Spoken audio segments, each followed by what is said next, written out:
de algo que faz parte do nosso dia a dia, a gente falar da autoestima. E o que é autoestima? É aquilo que é a qualidade daquilo como eu me vejo, né, daquilo que eu valorizo em mim, daquilo que como eu me expresso, da forma como eu vivo a minha vida. E a gente vai falar de uma regeneração da autoestima. Estamos seguindo no Evangelho de João Batista, o apóstolo amado, um evangelho totalmente diferenciado dos sinóticos, né, de Mateus, de Marcos e de Lucas, um evangelho pela uma ótica daquele que tinha intimidade com Jesus, que era próximo de Jesus, que via Jesus pela ótica de uma intimidade. Quando você conhece alguém, quando você ama alguém, você se torna íntimo daquela pessoa em um nível mais elevado, né? Quem mais conhece você é quem mais ama você e quem mais convive com você. E João, ele traz isso. Ele traz justamente essa visão de Jesus. E como o pastor Jorge já disse aqui algumas vezes, quando alguém se converte e diz assim, como é que eu começo a ler a Bíblia? Por onde eu começo? E sempre a gente diz, olha, comece pelo Evangelho de João. Se apaixone por Jesus. Conheça Jesus através do olhar de João. E vamos abrir aí a palavra de Deus em João 3, do 22 ao 30. Vamos hoje entender o que é essa regeneração da autoestima. Depois disso, foi Jesus com seus discípulos para a terra da Judeia e estava ali com eles e batizava. Ora, João batizava também em Enom, junto a Salim, porque havia ali muitas águas, e vinham ali e eram batizados. Porque ainda João não tinha sido lançado na prisão. Vamos trocar pela NVI? Tem como a gente trocar pela NVI?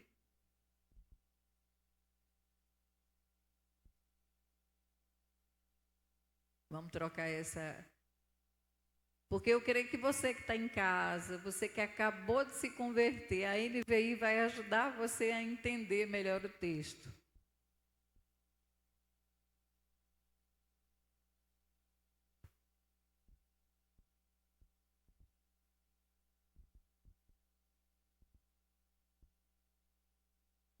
Bom, enquanto a gente espera o texto, vamos falar um pouquinho dessa autoestima regenerada, né? Essa regeneração dessa autoestima.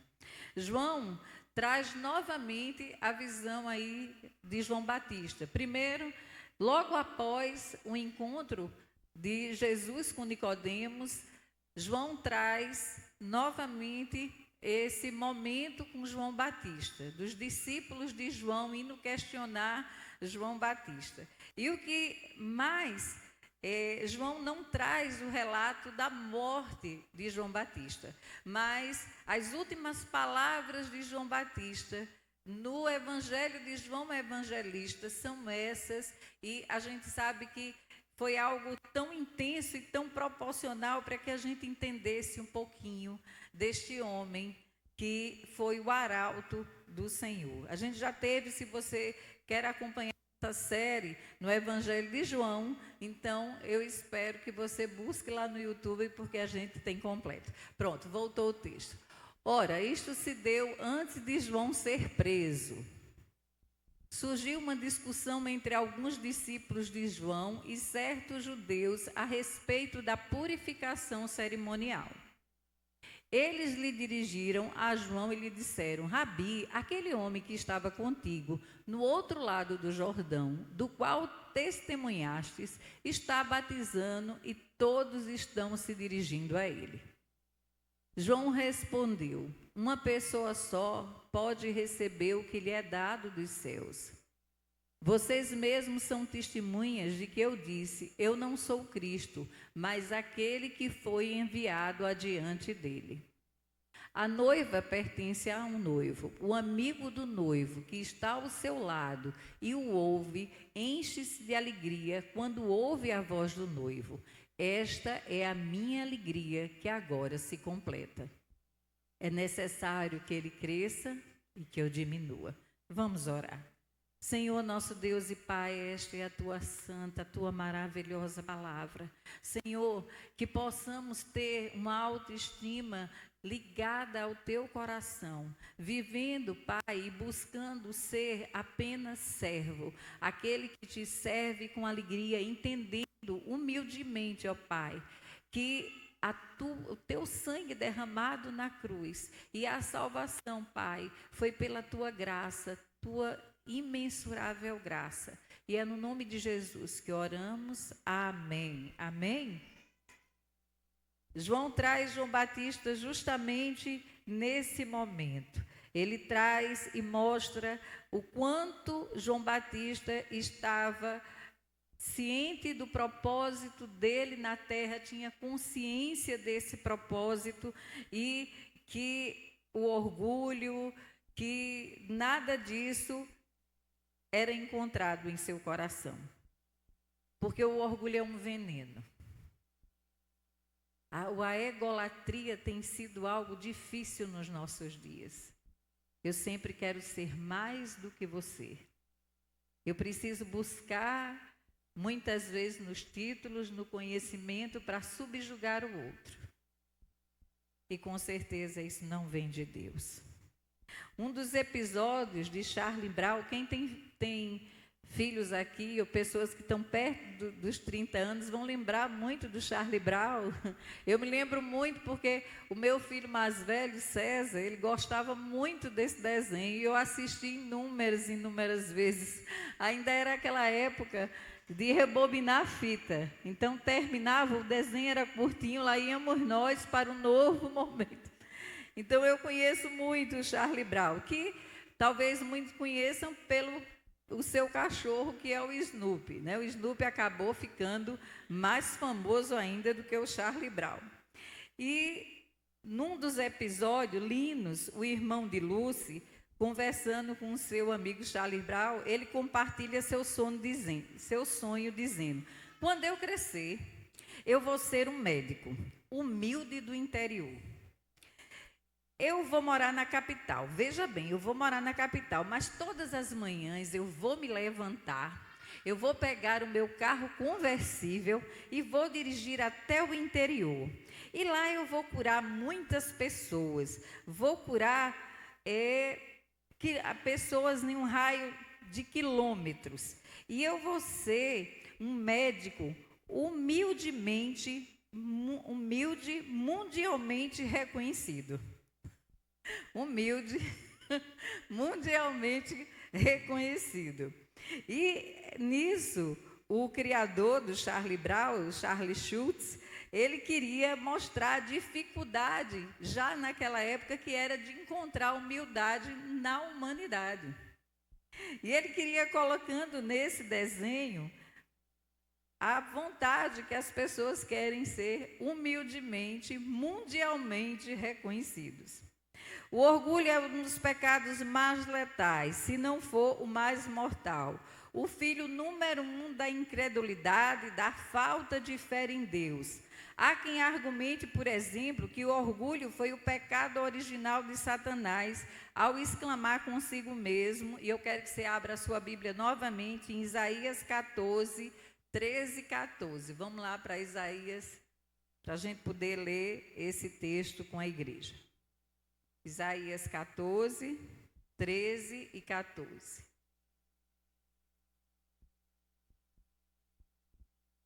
Você que dizia, isso é Satanás dizendo, no seu coração: subirei aos céus, erguerei o meu trono acima das estrelas de Deus, eu me assentarei no monte da Assembleia, no ponto mais elevado do Monte Santo. Subirei acima das mais altas nuvens, serei como o Altíssimo. Satanás, ele tinha um desejo de ser maior do que Deus.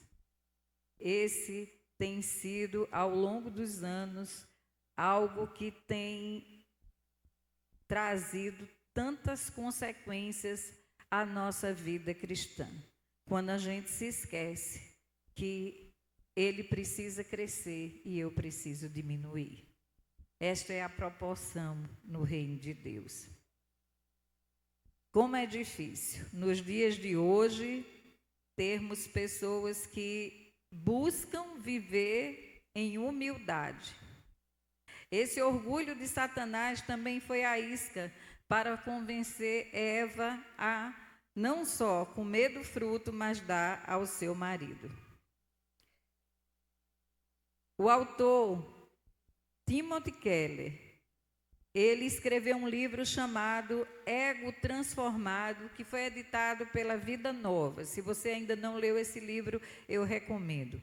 Ele afirma em seu livro que até o século 22, a maioria das culturas do mundo sempre acreditou que a autoestima elevada demais era a causa de todos os males da sociedade.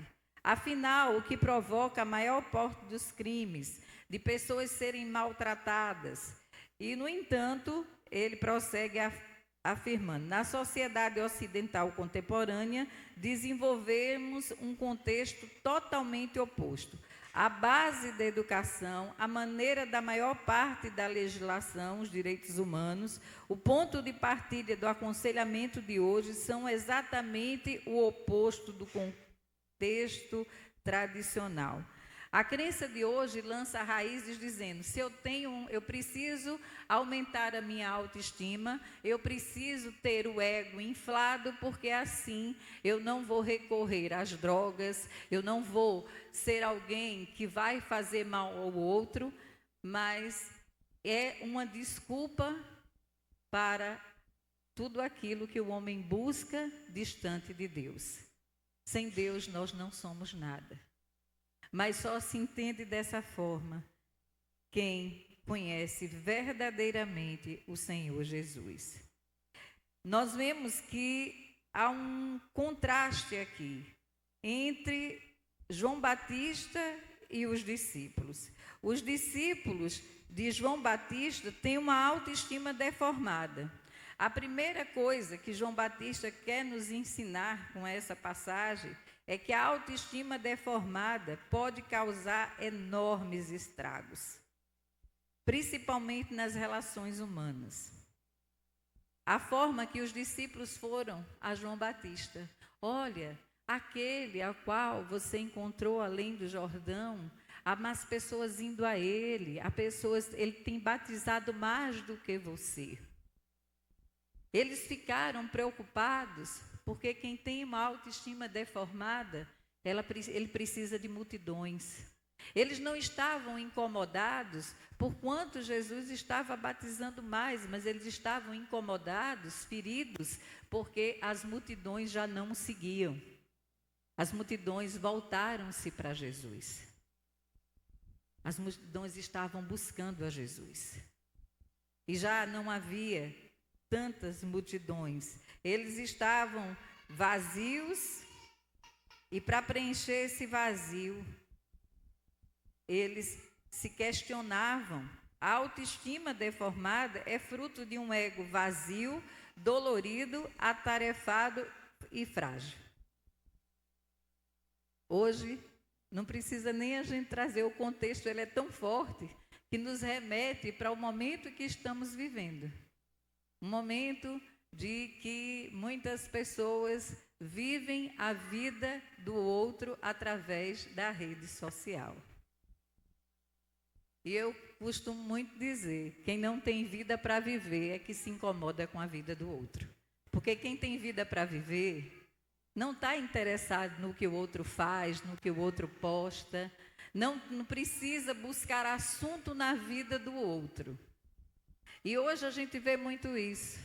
O contexto é muito disso. Há pessoas que têm passado a sua vida produzindo conteúdos para uma rede social. Isso faz parte de uma autoestima que precisa ser regenerada.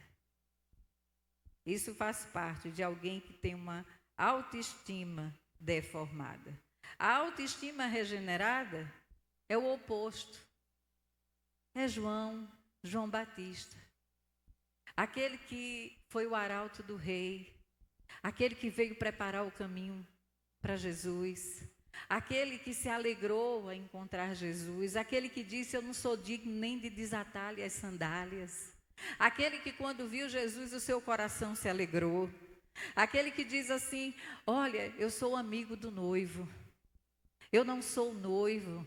O noivo tem a noiva, mas o amigo do noivo se alegra por esse momento. Esse tem a autoestima regenerada. Esse entendeu o seu propósito de vida e se alegra nele. Quando a gente entende o propósito de vida que Deus tem para cada um de nós, nós nos alegramos. A vida tem sentido. A gente não precisa viver a vida do outro. A gente não precisa viver as histórias do outros, porque Deus tem escrito a minha história e a tua história. Todos os meus dias, todos os teus dias estão escritos pela mão do Altíssimo. João Batista sabia quem ele era. E eu tenho certeza que desapontados ficaram os seus discípulos, quando foram até eles para incitá-lo, para fazer com que ele tivesse inveja de Jesus. Ele diz: não, eu me alegro, porque eu quero que ele cresça. E quanto mais ele crescer, eu vou diminuir. Tudo que eu tinha preparado, todo o meu propósito, desde o ventre da minha mãe, desde que eu fui gerado no ventre, já na velhice, Isabel estava na velhice, Zacarias estava na velhice, o anjo Gabriel vem, e aquele menino tinha um propósito, e esse homem hoje cumpre o propósito que Deus tinha para ele. Ele se alegra nesse propósito vencido. E nós aprendemos muito com esse reconhecimento, né, de que ele não dependia, ele dependia só de Deus. Quando a gente depende só de Deus, nós entendemos que não há espaço para o ego, não há espaço para mim, mas Cristo vive em mim. Quando Paulo afirma nas suas palavras, ele diz: não vivo mais eu, mas Cristo vive em mim. É de alguém também que reconheceu que quando Jesus vive em mim, a minha autoestima está restaurada, está regenerada. Eu não preciso ser acima de ninguém, eu não preciso subjugar ninguém. Eu não preciso, porque a gente tem uma ideia errada, a gente acha que as pessoas elas têm a autoestima elevada por serem mais ricas, mais bonitas, mais inteligentes. Não. Elas têm essa autoestima elevada porque elas se sentem mais bonitas, mais inteligentes do que os outros. A graça está, o propósito está em ser melhor do que o outro. João Batista se alegrava por ter sido o arauto do rei. Ele ficou feliz em poder estar com o rei, em ver o rei. Como devemos aprender com ele? Uma autoestima regenerada reconhece-se apenas como recipiente da graça. Nós somos vasos de barro. Aquilo que está dentro de nós, o Espírito Santo de Deus, esse é precioso. Não sou eu, mas é Jesus. É Ele, é Ele. É o que Ele faz através da minha vida. É podermos ser doadores do amor dEle. Como vimos nessa manhã, esse ministério infantil lindo, que aqui estava. Pessoas que doam seu amor todos os domingos para ensinar as palavras. Olha, estão em formação, mentes em formação, que estão aprendendo a ser adoradores do Senhor, a ocupar o seu lugar na casa do Pai. E eu me alegro tanto. Durante 14 anos, eu estive como educadora religiosa aqui da igreja, nas salinhas. E eu fico tão feliz, porque eu sei que hoje o trabalho é feito muito melhor do que eu fazia. Eu fico feliz hoje em ver que há continuidade, que há legado. Eu fico feliz hoje porque a obra, ela não é minha, não é sua. A obra é do Senhor e para essa sempre vai haver alguém até que Ele venha. João Batista nos ensina, com sua humildade, João Batista nos ensina que quando nós entendermos que é necessário que ele cresça e que nós diminuamos, vai valer a pena, já valeu a pena. Vimos o estrago que uma autoestima deformada é capaz de produzir.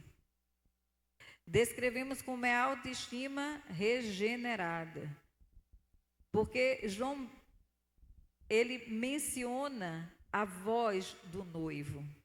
Afinal, João Batista é que era a voz que clamava no deserto, porque ele se alegra em ouvir a voz do noivo.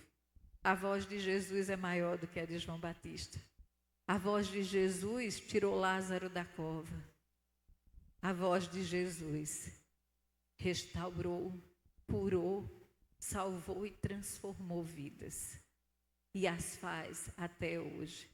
João Batista sabia que o batismo a quem ele chamava as pessoas era para o arrependimento, mas havia um batismo maior, que era o batismo de Jesus, que era simplesmente porque havia ali um caminho a ser percorrido e Jesus iria sim cumprir este caminho, se doando na cruz do Calvário por mim e por você. O sangue derramado é maior do que todas as coisas. Entender que a graça salvadora de Jesus trouxe a mim e a você aqui, que nos tirou do lamaçal do pecado e nos trouxe para a sua luz. Que a nossa autoestima não esteja nos padrões humanos e mundanos, mas que a nossa autoestima nos leve à busca permanente de estarmos na presença de Deus. Que toda vez que a gente se achar, que seja os títulos que tenhamos, que seja a forma que vivemos, vier achar que eu sou maior do que o meu irmão, lembra do versículo, que ele cresça e que eu diminua, porque senão não vale a pena. Que o Senhor cresça na tua vida e que você se agarre a Ele, que você se enraize nele e que você saiba que a tua autoestima está firmada naquele a quem eu sirvo. Ele é o meu Senhor, o meu Deus e o meu Rei. Que Deus nos abençoe. Amém?